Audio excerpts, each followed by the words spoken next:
Pernahkah kamu bertanya, bagaimana akhir hidup 12 murid Yesus? Mereka bukan hanya pengikutnya, tapi juga saksi yang berani mati demi iman.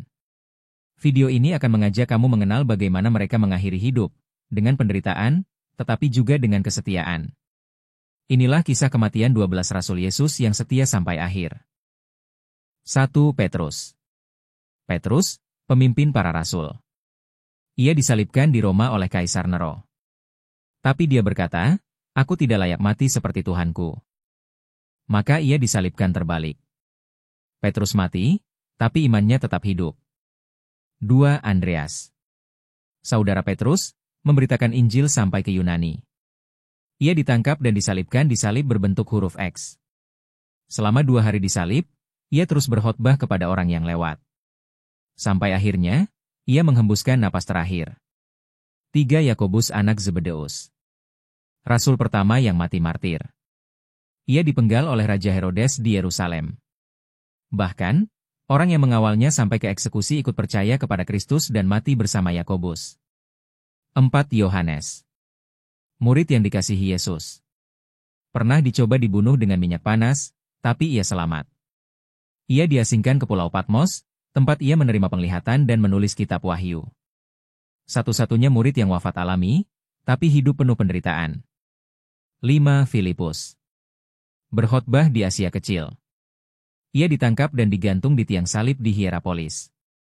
Sampai akhir hayat, ia terus menyampaikan kasih Kristus. 6 Bartolomeus. Juga dikenal sebagai Nathanael. Dikatakan ia dikuliti hidup-hidup dan dipenggal di Armenia atau India. Penderitaan fisik yang mengerikan, tapi wajahnya tetap memancarkan damai. 7 Matius. Seorang pemungut cukai yang berubah menjadi penginjil.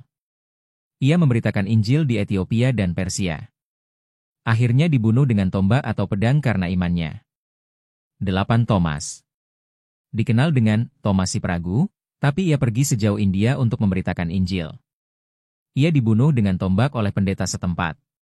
Tempat kematiannya kini menjadi situs ziarah umat Kristen. 9 Yakobus anak Alfeus. Dijuluki Yakobus kecil.